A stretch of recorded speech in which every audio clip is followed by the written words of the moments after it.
I'm Michelle Miller from CBS Saturday Morning. Welcome to The Dish. Today we satisfy your sweet tooth with delectable desserts, hot and fresh baked goods, and edible works of art from across the country. We start with a slice of the good stuff, pie and more pie from the master herself, Erin McDowell, who taught me the secret to making a great crust and much, much more. It's a pumpernickel pie crust with sesame seeds, avocados, lemon juice, and some chili flakes to get a little spice. Double crust chicken pot pie, because the crust is only on the top. That is my favorite apple pie.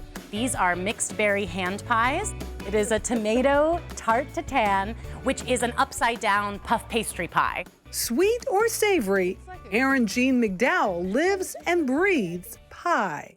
What is it about pie that separates it from all other desserts? Well, I grew up eating a lot of pie, so I think that there's definitely like a big pie making tradition in the Midwest. Pies are kind of a unique thing with this very flaky crust with a huge array of different fillings and a huge array of different toppings. And that's why I love them, is just because I've been around them so much. Pies were part of her childhood. She grew up making them in her grandmother's kitchen. My name is Erin. Jean is my middle name, and it's my grandma's name, which is why I use my full name and everything, because she's the one who taught me to make pie. Oh! So I always use my full name as a little homage to her. Who doesn't love being in their grandmother's kitchen? It's one of my fondest memories, and that's absolutely one of the places where I fell in love with baking.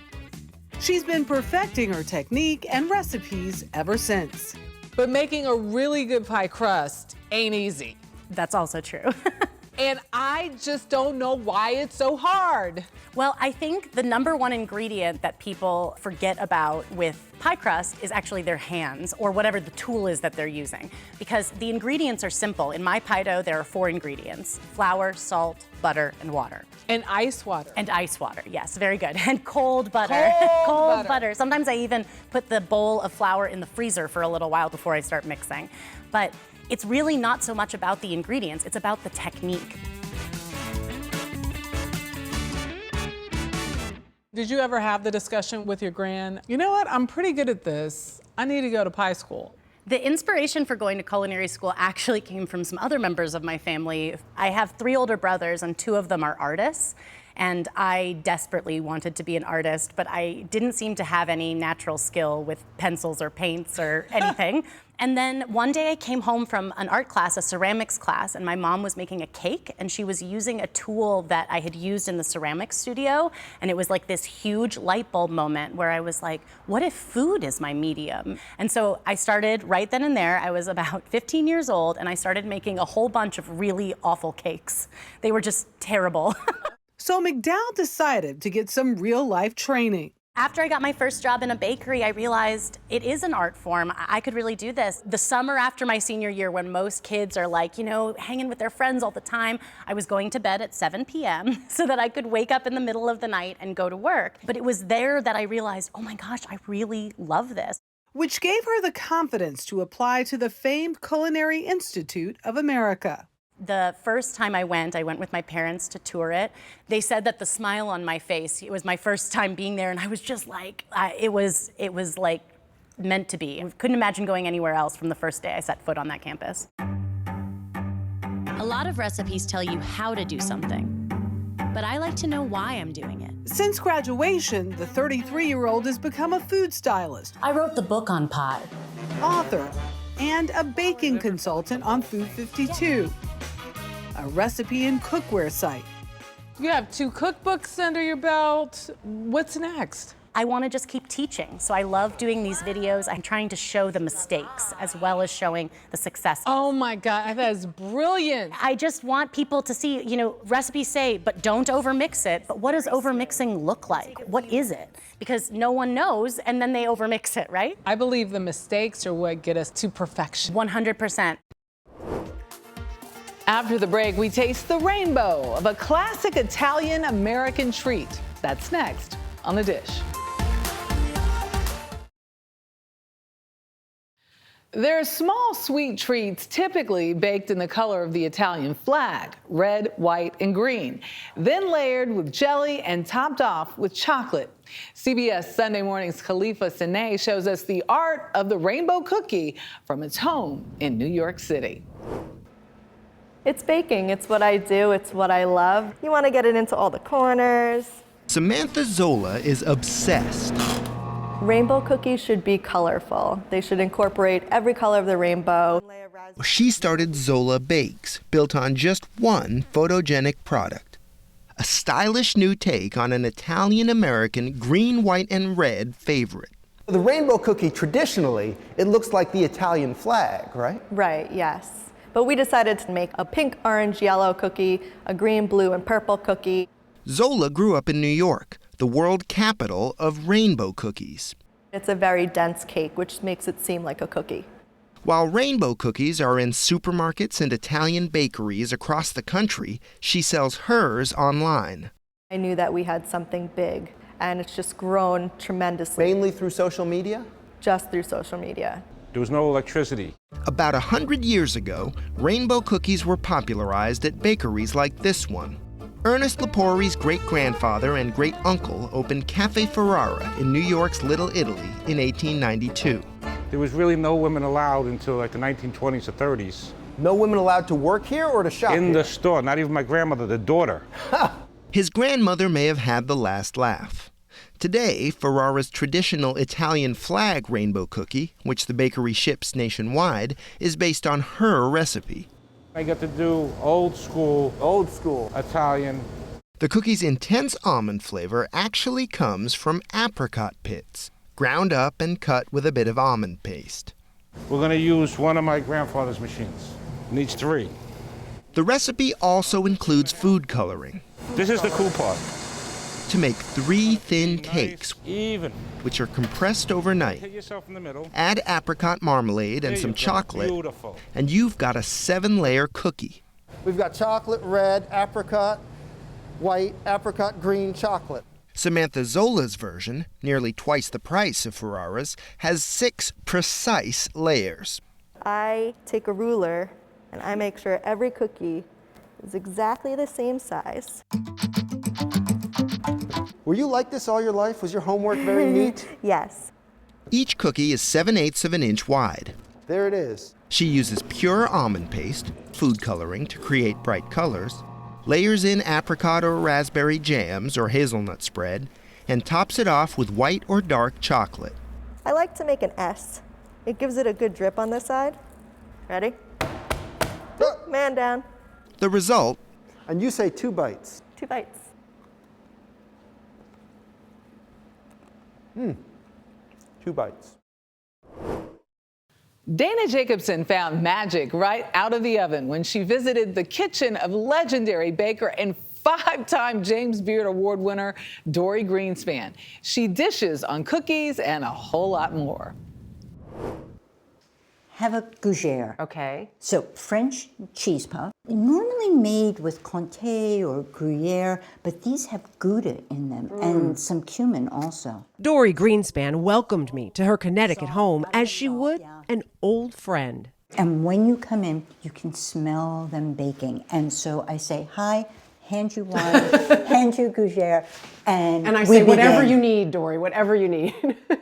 Her food, just part of the warmth that envelops you. The rest is all Dorie. I got married when I was 19, and I taught myself to cook and bake. My mother used the oven to hold bread and crackers and things like that. But I found that baking, it was relaxing. It was so satisfying that you would take ingredients and you can see things change. And you bake to share. There are a million things I love about baking. As evidenced in her cookbook, Baking with Dorie, her 14th in a 30-year span, part of a career that took some warming up to. I was terrible in a professional kitchen. Why? I was so slow. I say baking's easy because you follow a recipe, but I kept changing the recipes. I got fired from my first baking job, for creative insubordination. That same creative insubordination led Dorie to a writing job at Food and Wine magazine. and eventually cookbook projects with the likes of Danielle Boulud, Julia Child, and Pierre Hermé. They were all generous. They were all ready to teach me, and I learned. What was scary as you were trying to build this career? I was scared because I was afraid I didn't know enough. I was afraid I wasn't good enough. I wasn't trained. I couldn't say, oh, look at my degree from cooking school. But I wanted to, so I kept saying yes and being scared. So if you would just smush it around. Yep. I'm a good assistant. You're a good smusher. She then took what she learned and passed it on to the rest of us, one cookbook at a time. I'd love to think that the work I do encourages people to come into the kitchen and teaches them. I think perfection is overrated. I find that this one's skinny and this one's a little chubbier. Right. They're cute. When something isn't perfect, in a way you're seeing the maker's fingerprints on it. And what could be better than that? As for leaving her own mark, there's her New York Times food columns, social media. Take a spatula and give them a few smart smacks. Boom, boom. It's kind of fun. 14 cookbooks. Yeah. 5 James Beard Awards. I should be taller. I mean, seriously, your list of accolades is unbelievable. I think I was so lucky that I found something that just filled me. Julia Child said, famously, find something you're passionate about and stick to it. And there was more. She said, we're so lucky. I thought, yeah, I'm with Julia. This is pretty swell. She said, we're so lucky because we work in food and we'll never stop learning. She was so curious, so open to new ideas. There's always something new to learn. She was right. Like when Dorie altered her legendary chocolate cookie recipe at a friend's urging. So this is a world peace cookie, Okay. 2.0, but it looks very much like 1.0, except I added ingredients that I thought matched the qualities in women that I admire. Rye flour for groundedness, freeze-dried raspberries for sass, even red chili pepper for unpredictability. When I realized that I could get these qualities in a cookie that tasted, it's good, right? Delicious. Well, I just finished the whole thing, so yeah. You did finish the whole thing. The cookies, just one of the recipes from Baking with Dorie I was lucky enough to devour. There was also a spinach mozzarella parmesan crumble pie, ricotta blueberry coffee cake, and the Lisbon chocolate cake, which earned a spot on the cover. We stopped at a cafe that served only coffee, tea, and this cake. I loved it, but there was no time to find out how it was made. I took a picture of it, and the following day in Paris, I started making this cake. Just experimenting. Just to try and get the flavor that I remembered, the look that I loved. Dorie's travels, the inspiration for many of her cookbooks, including her latest, until the coronavirus hit. Her inspiration then found at home with her husband, son, and pregnant daughter-in-law. I had people I wanted to feed. The food in the book, what I baked, is because I wanted to feed my family. Which now includes her granddaughter, Gemma, born just a week after the cookbook was finished, and who it's dedicated to. Right now, are you already thinking about what's next? I'm not always sure what's next, Right. but I'm always thinking of what's next. Somebody said to me recently, you should retire. And I said, why? I love what I do so much that I can't imagine not doing it. I mean, I go into the kitchen, I make something, and I think, what if I changed it just a little bit? And it all starts. I can't help myself, and I don't want to. And I don't want to. Coming up, a dash of technology gets thrown into the mix, making the most incredible and edible works of art. We'll show you next on The Dish. Brace yourself for the scientific sugar rush ahead, a feast for both the eyes and the taste buds. Jamie Wax goes behind the scenes of a Los Angeles 3D printing lab, whipping up jewel-like creations you can pop right into your mouth. In the modern world, we hear the term 3D printing so frequently that it's almost become meaningless. But at a tech/culinary startup in downtown Los Angeles, 3D printing is creating something very specific and sweet. And a lot of these designs, we have inspiration from chefs, or just we kind of have some crazy ideas in the lab, and we're just like, okay, let's just make this really fun food product. Sugar Lab creates small, beautiful, detailed sculptures, every one of them edible. Creative director William Hu showed us some highlights, including some custom-made designs special for our visit, like these cake toppers, tiny bites of a latte filled with ganache. That was a very complex bite. I mean, I've got chocolate, I've got peppermint, and I've got coffee flavor in here, but they're all sort of hitting at a slightly different time and in a different way. Yeah, we love that, kind of bringing our customers through that experience. Craft beer bonbons incorporating various beers into the filling. The visual printing on these is incredible. We kind of took inspiration from breweries to make really poppy labels, and then, with the shadows, we wanted to really emphasize that little pop top on top. And they even add an element of fun and sparkle to drinks with these glitter bombs. These are lime-flavored, printed with edible glitter. As you can see, it's melting there with the glitter. I mean, that's just fun. Yeah. That's to watch, much less drink. That's just fun. Well, cheers to your creativity, Will. Cheers. Thank you. Like many revolutionary ideas, the whole thing started almost by accident in the college apartment of founder Kyle von Hasseln, who was studying architecture. Well, I basically was grocery shopping with my wife, and we brought home some cake batter, like in a box. And we get into our tiny grad student apartment, and we realized we didn't have an oven. So there was no way to bake it, actually.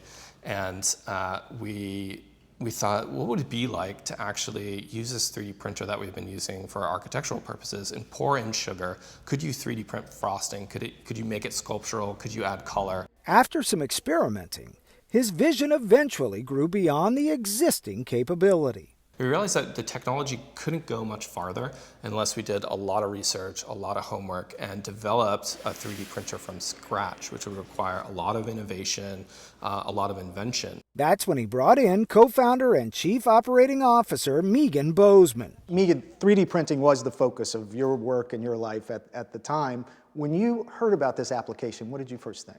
It's a market that had not even been tapped into, and the technology is something that could deliver a whole new product in a whole new way, allow chefs to be creative in a whole new way. To see that firsthand, I donned a hairnet required around the equipment and toured the Sugar Lab itself. So Victoria, this seems like an incredibly fun job in the culinary world. It absolutely is.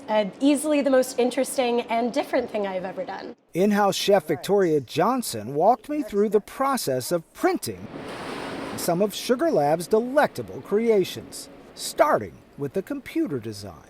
I am reconfiguring these strawberries. Then to where the magic happens, at one of their 3D printers. I'll show you. So we got to get all this powder out of here. Now I know where these are, but I will show you. You've done this a lot. So we've got one here. Gosh.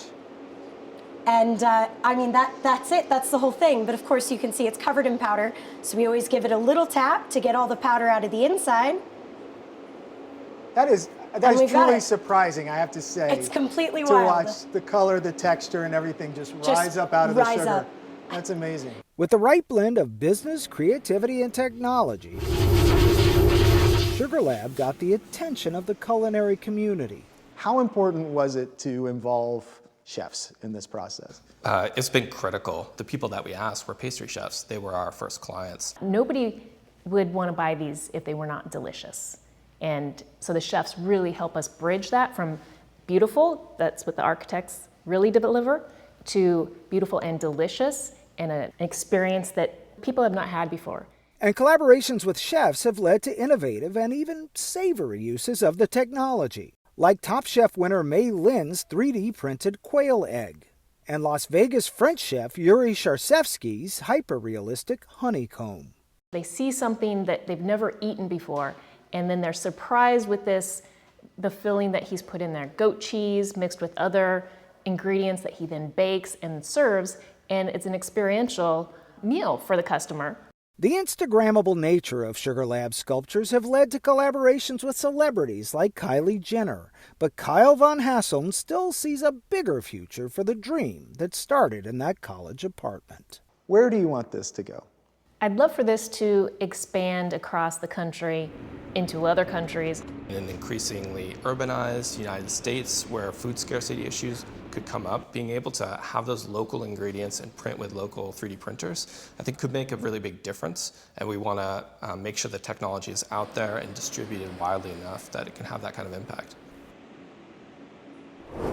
For more stories like these and live coverage of breaking news 24/7, stream us right here on CBS News. I'm Michelle Miller.